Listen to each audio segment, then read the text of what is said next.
6 months after we started talking about monitoring for risky employees inside the institution, there was a major incident in the government space with Edward Snowden, 6 months after, right? And a lot of people said to us, well, you're clearly going to go focus on the government as your market for the insider risk, insider threat. And we were very adamant that that's not where we wanted to start.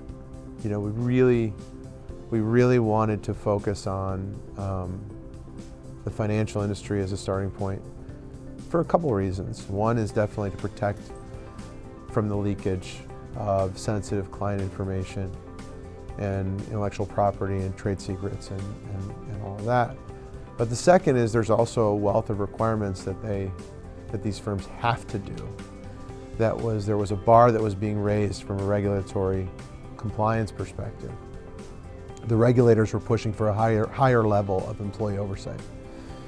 And so we knew that there were essentially two unique buyers in that institution that, for different reasons, might need to use our software. One was the compliance officer, and one was the information security officer.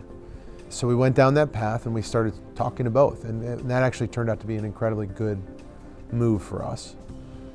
We started with hedge funds because they were sort of microcosms of the larger institutions, and we could get our hands on small amounts of data and prove out what we wanted to prove. And then we started talking to some of the larger banks and private equity firms and others, and we were able in 2014 to open up our first set of relationships there. 2015 in many ways was a year that we landed our first real production deployments. 2016 was a year where we took those deployments to scale, and now 2017 is a year where we start to really broaden the customer base, and that's the mission this year. But it's been a long journey to get the product where it needs to be, and we've got.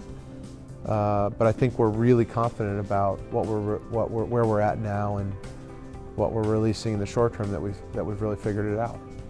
There are some great individual investors here in the Baltimore area, right? And both ones who are publicly prominent, like Frank and his partner Jeffrey Schlesinger and Jeff Nuchterlein, for example, down in the DC area. There are people who, people like Kevin, his family office, or Plank Industries, and of course the Mark Benioffs of the world. I mean, that was an introduction through a wonderful man and very sophisticated angel investor out in the valley called Igor Sill. We frankly didn't have a ton of relationships in the VC community.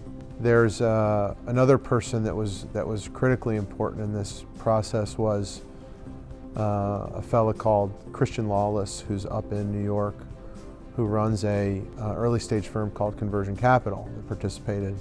But Christian further brought along a tremendous network of early investors to the table, and I'd say has been one of the more helpful and just become a close friend through the process. Brad Harrison from Scout Ventures, who was an early investor and West Point grad, and someone I respect immensely. And then, of course, the TEDCO team, TEDCO and Propel Baltimore were great sources. So we were able to put together, $5+ million of early money from a great group of people. And there's others, by the way, in that list that I just don't know if they want me talking about them. And so if they watch this and say, why wasn't I talked about, it's out of respect rather than a purposeful ignorance of that.